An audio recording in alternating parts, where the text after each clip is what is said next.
Today we will take some more journal entries. ठीक है, आज हम कुछ और जर्नल एंट्रीज लेंगे। लास्ट टाइम हमने 5 जर्नल एंट्रीज ली थी, तो आज जो है ये क्वेश्चन है, देखो, journalise the following transactions. Number 1 is started business with cash ₹2 lakh. Started business, तो entry is cash account debit to capital account 2 lakh. देखिए जर्नल में क्या है, आपके पास एक डेबिट होगा, एक क्रेडिट होगा। मैंने बताया था आपको जो हमारी अकाउंटिंग है वो डेबिट और क्रेडिट के ऊपर बेस्ड है। रूल जो हमने 3 रूल बताए थे, पहला था debit what comes in, credit what goes out. Second is debit the receiver, credit the giver. And third is debit all expenses and losses, credit all gains and incomes. तो first जो rule है वो है debit what comes in. Business start किया, cash आ रहा है business में, तो cash account debit, cash is coming. Then to capital account, debit लिखते हैं, क्रेडिट नहीं लिखते। Credit is represented by two, थोड़ा सा गैप देके हम टू लिखते हैं। और क्रेडिट द गिवर, पैसा देने वाला कौन है? ऑनर, जिसने बिजनेस स्टार्ट किया है, ही इज द ऑनर, वो बिजनेस में कैश दे रहा है, तो उसका हम नाम नहीं लिखते, उसके नाम को हम रिप्रेजेंट करते हैं कैपिटल अकाउंट से। तो cash account debit 2 lakh to capital account 2 lakh. Explanation देंगे बीइंग, यहां से स्टार्ट लिख देंगे being business started with cash ₹2 lakh. This is the narration. Second is purchase goods for ₹4,000। 4,000 के गुड्स खरीदे। जब गुड्स खरीदे तो गुड्स आ रहे हैं और कैश जा रहा है। हमने क्या चेक कर रहे हैं ट्रांजेक्शन से, क्या कैश आ रहा है या जा रहा है? आधे से ज्यादा ट्रांजेक्शन हमारे कैश के ऊपर बेस्ड हैं। अगर कैश आ रहा है तो डेबिट हो जाएगा, जा रहा है तो क्रेडिट हो जाएगा। अब इसमें देखो परचेज गुड्स, गुड्स खरीदे तो गुड्स आ रहे हैं। लास्ट टाइम हमने डिस्कस किया था, जब गुड्स परचेज करेंगे या सेल करेंगे तो परचेज और सेल वर्ड यूज होगा। तो गुड्स आर कमिंग, तो debit what comes in, goods आ रहे हैं। गुड्स की बजाय हम लिखेंगे purchases account debit 4,000। Amount is 4,000, तो डेबिट वाला अमाउंट डेबिट में डाल देंगे, debit. To credit what goes out, क्या चला गया? कैश चला गया, तो टू कैश अकाउंट 4,000। यहाँ एक्सप्लेनेशन दे देंगे बीइंग, यहां से नोट कर देंगे being goods purchase for ₹4,000। Then third is purchased goods from Aman. देखिए अब किसी का नाम आ जाता है, जब हम कोई चीज खरीद रहे हैं और नाम आ गया, जैसे इसमें आ गया परचेज गुड्स फ्रॉम अमन, इसमें नाम आ गया अमन। जब नाम आ गया it means it is a case of credit purchase, यानी कि हमने गुड्स जो हैं वो अमन से खरीदे हैं और पैसे नहीं दिए।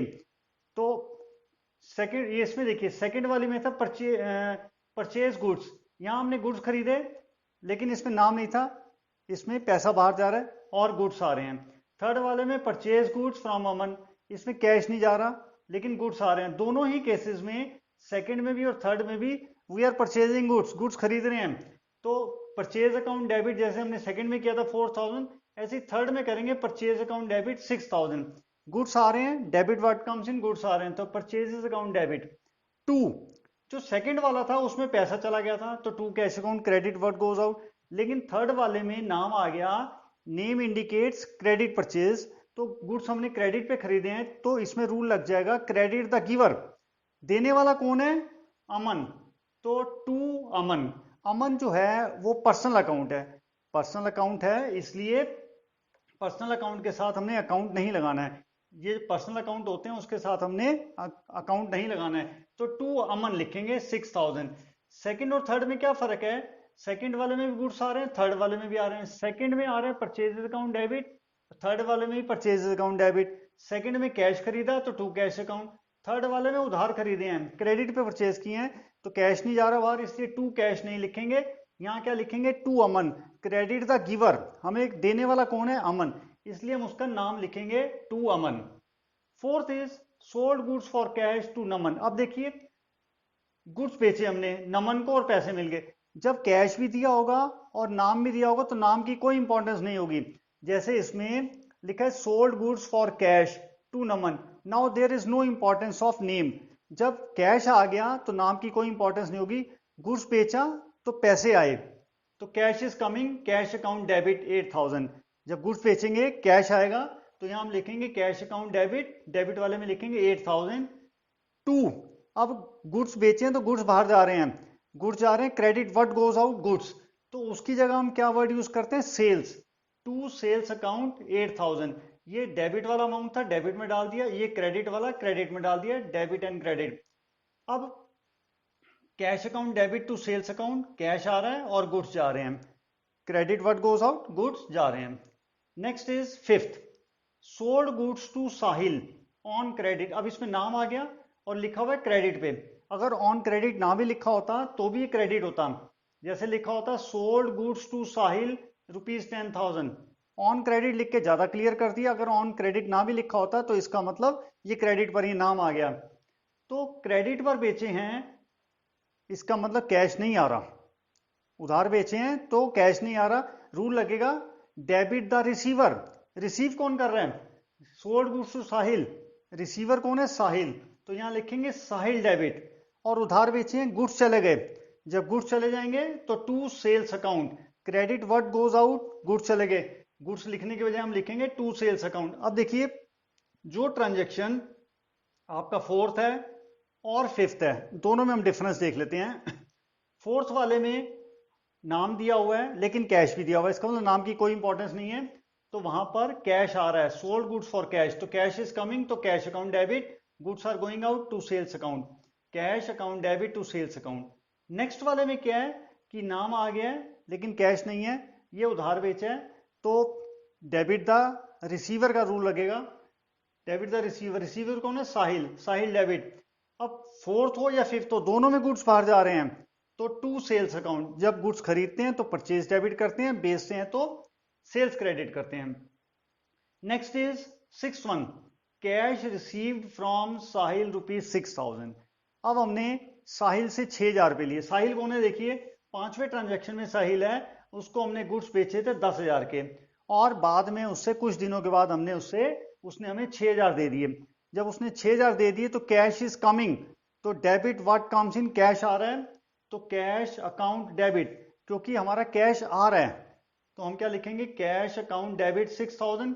टू कौन दे रहा है, क्रेडिट द गिवर, देने वाला कौन है, यहां देखिए कैश रिसीव फ्रॉम साहिल, देने गिवर कौन है, साहिल, तो यहां लिखेंगे टू साहिल 6,000, एंट्री बन गई cash account debit to Sahil 6,000। कैसे बन गई, देखो कैश अकाउंट डेबिट, जब किसी से पैसा लेंगे तो कैश इज कमिंग, तो रूल लगेगा debit what comes in, cash आ गया 6,000, और क्रेडिट द गिवर, देने वाला कौन है, साहिल, तो टू साहिल 6,000। देखो फिफ्थ वाले में रूल लगा था डेबिट द रिसीवर, गुड्स कौन रिसीव कर रहा था, साहिल। अब सिक्स वाले में है क्रेडिट द गिवर का रूल लग रहा है। देखो क्रेडिट के रूल कौन कौन से हैं, जो हमने सिक्स किया है, cash receive from Sahil, cash account debit to Sahil, debit what comes in, cash आ रहा है, ये हमने डेबिट का रूल लगा दिया। अब क्रेडिट व्हाट गोज आउट, जा कुछ नहीं रहा, वो रूल नहीं लगेगा। Credit all gains and income, ये भी नहीं लगेगा। क्रेडिट द गिवर, देने वाला कौन है, ये रूल लग रहा है, गिवर है साहिल, तो to Sahil 6,000। Seventh, cash paid to Aman ₹4,000, cash paid किया तो पैसा चला गया, कैश पे किया तो कैश हमारा चला गया, तो credit what goes out, cash चला गया, तो टू कैश। और रूल देखो डेबिट के तीन रूल हैं, डेबिट व्हाट कम्स इन, एक है डेबिट द रिसीवर, एक है debit all expenses and losses. अब देखो हमें यहां पर क्या है, हमें लिखा है कैश पेड टू अमन, तो डेबिट व्हाट कम्स इन कुछ हाथ और आनी, वो नहीं लगेगा, डेबिट ऑल एक्सपेंसेस वो भी नहीं लगेगा। डेबिट द रिसीवर, रिसीव कौन कर रहा है पैसा, cash paid to Aman, Aman receive कर रहे हैं, debit the receiver, Aman debit.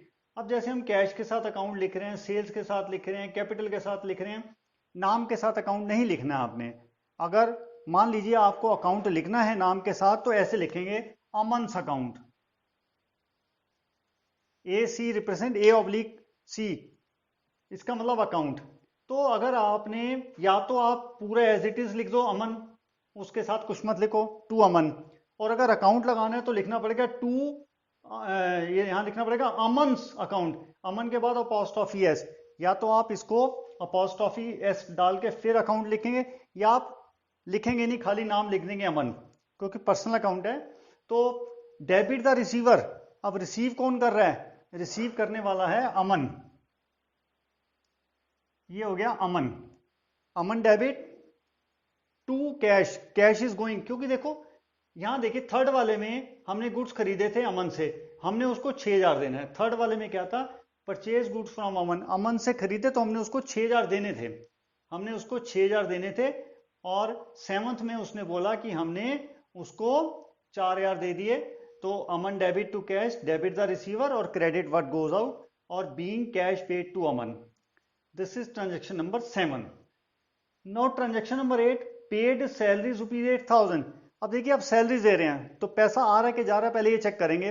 पैसा जा रहा है, इसका मतलब पैसा जा रहा है तो क्रेडिट, अगर आ रहा है तो डेबिट। पेड सैलरीज, इंप्लॉइज ने काम किया, उनको सैलरीज दी, कैश चला गया। अब डेबिट का रूल देखेंगे, डेबिट व्हाट कम्स इन, कुछ आ नहीं रहा वो नहीं लगेगा। डेबिट द रिसीवर, वो भी नहीं लगेगा। Debit all expenses and losses, salaries हम पे कर रहे हैं तो ये खर्चा है, ये हमारा एक्सपेंडिचर है, तो इसलिए वो रूल लगाएंगे डेबिट ऑल एक्सपेंसेस।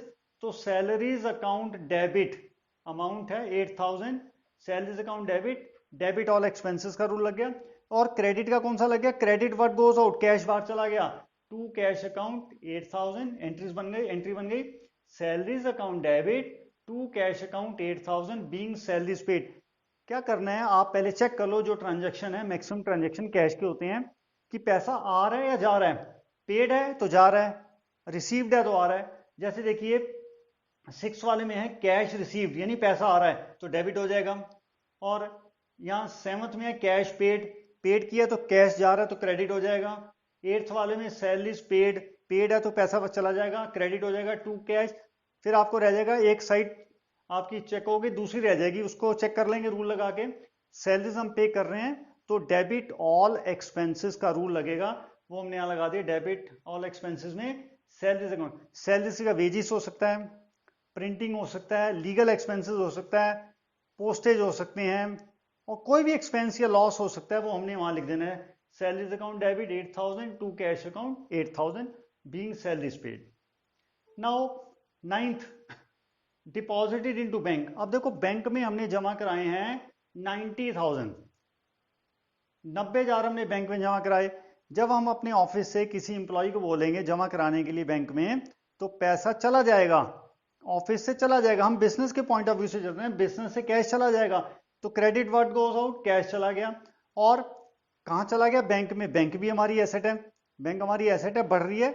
और रूल क्या होता है, इंक्रीज इन एसेट्स डेबिट। अब बैंक में पैसा आ गया, बैंक भी हमारी एसेट है, तो बैंक अकाउंट डेबिट, बैंक में आ गया पैसा 90,000, और कैश चला गया बिजनेस में से, कैश हमने बैंक में जमा करा दिया, credit what goes out, cash चला गया, तो bank account debit to cash account 90,000 90,000।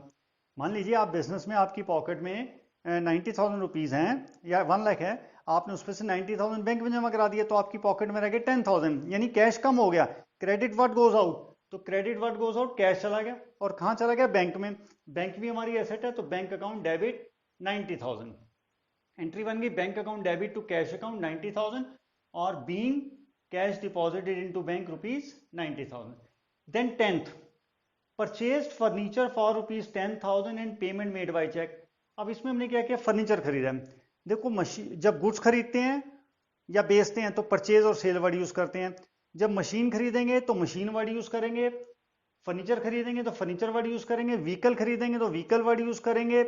मतलब जो भी हम चीज खरीदेंगे गुड्स के अलावा, हम उसके लिए पर्टिकुलर एसेट का नाम लिखेंगे। अब हमने फर्नीचर खरीदा तो debit what comes in, furniture आ गया, तो एंट्री होगी furniture account debit, debit what comes in. आपने तीनों रूल लगा लेने हैं, debit what comes in, debit all expenses, debit the receiver. अब रिसीवर वाला रूल नहीं लग रहा, डेबिट ऑल एक्सपेंसेस वाला रूल नहीं लग रहा, डेबिट व्हाट कम्स इन ये रूल लग रहा है। डेबिट व्हाट कम्स इन, जो भी चीज आएगी उसको डेबिट कर देंगे। क्या आया, फर्नीचर, तो फर्नीचर अकाउंट डेबिट 10,000 टू, क्या चला गया, क्रेडिट व्हाट गोस आउट, पैसे चले गए लेकिन चेक से गए हैं, आपने कैश नहीं दिया, अगर कैश होता तो यहाँ कैश लिख देते। अब चेक से गया, जो बैंक में आपने जमा कराए थे 90,000, उसमें से 10,000, credit what goes out, bank में से चले गए पैसे, वो भी आपका इक्विवेलेंट टू कैश ही है, जो आपका पैसा बैंक में पड़ा हुआ है। तो टू बैंक अकाउंट, आपके बैंक से पैसे चले गए, तो credit what goes out, bank से पैसा चला गया टू बैंक अकाउंट। अगर कुछ नहीं लिखा होता तो हम लिखते furniture account debit to cash account, cash चला गया। इस केस में कैश की बजाय आपका चेक से पैसा जा रहा है, यानी बैंक में पैसा कम हो रहा है, तो टू बैंक अकाउंट 10,000, और यहां लिख देंगे being furniture purchase and payment made by cheque, वो यहां से हम नोट कर लेंगे। तो हमने सिंपली क्या किया, इन ट्रांजेक्शन्स में हमारे पास 2-3 आज नए आए हैं ट्रांजेक्शन। स्टार्टेड बिजनेस तो cash account debit to capital, purchase goods for 4000, goods आ रहे हैं, परचेज अकाउंट डेबिट। पहले आप ये देखिए, परचेज गुड्स पैसा चला गया तो क्रेडिट कर देंगे। Sold goods for cash, cash आ गया तो डेबिट कर देंगे। तो आपने चेक करना है कैश आ रहा है कि जा रहा है, आ रहा है तो डेबिट, जा रहा है तो क्रेडिट। अब third one, purchase goods from Aman, नाम आ गया तो इसका मतलब उधार खरीदे हैं, तो purchases account debit to Aman. To Aman क्यों लिखा, क्योंकि क्रेडिट द गिवर, कैश नहीं लिखेंगे क्योंकि कैश नहीं जा रहा, नाम आ गया तो उधार। Sold goods for cash to Naman, अब हमने नमन को बेचे लेकिन कैश आ गया तो नाम की इंपॉर्टेंस नहीं है। जब हम कुछ बेचते हैं या खरीदते हैं, नाम दिया होता है साथ में कैश आ गया तो नाम की इंपॉर्टेंस नहीं है। तो sold goods for cash, cash आ गया तो कैश अकाउंट डेबिट, गुड्स चले गए तो टू सेल्स अकाउंट, गुड्स नहीं लिखने, गुड्स की बजाय परचेज और सेल वर्ड। उसके बाद sold goods to Sahil, Sahil को बेचे तो पैसा नहीं आया, डेबिट द रिसीवर का रूल लगा, साहिल डेबिट, टू गुड्स चले गए, to sales account. Then cash receive from Sahil, अब देखो साहिल जो है उसको हमने बेचे थे 10,000 के और उससे हमें 6,000 मिल गया, तो कैश इज कमिंग, तो cash account debit to Sahil 6,000, ये 6,000 हमें मिल गए। उसके बाद कैश पेड टू अमन, अब देखिए अमन से हमने थर्ड एंट्री में खरीदे थे 6,000 के गुड्स, 6,000 उसको देना है, हमने 4,000 उसको दे दिया, यानी 2,000 हम उसको बाद में देंगे। तो यहाँ आ गया debit the receiver, Aman debit to cash, cash is going out, cash बाहर चला गया। 8th वाले में पेड सैलरीज 8,000, यहाँ आ गया salaries account debit to cash, debit all expenses का रूल लग गया, सैलरी हम पे कर रहे हैं, डेबिट कर दी हमने, डेबिट ऑल एक्सपेंसेस, और पैसा चला गया, credit what goes out, cash is going out to cash account 8,000। उसका डिपॉजिटेड इनटू बैंक, बैंक में जमा कराए, कैश चला गया तो टू कैश अकाउंट, और कहाँ गए, बैंक में आगे पैसे, तो bank account debit to cash account 90,000। और लास्ट वन में purchase furniture for ₹10,000, payment made by cheque. अब हमने फर्नीचर खरीदा, डेबिट व्हाट कम्स इन, क्या आ रहा है फर्नीचर, तो furniture account debit to, cash देने की बजाय हम चेक दे रहे हैं, बैंक से कम हो गए, तो to bank account 10,000। So these are the 10 journal entries. इसमें आज हमने एक क्रेडिट परचेज और क्रेडिट सेल, दो ये न्यू की हैं, और कैश रिसीव्ड और कैश पेड, दो ये कर ली, और एक डिपॉजिट टू बैंक, और एक हमने एसेट खरीदी और उसकी पेमेंट हमने चेक से की है। तो these are the 10 journal entries.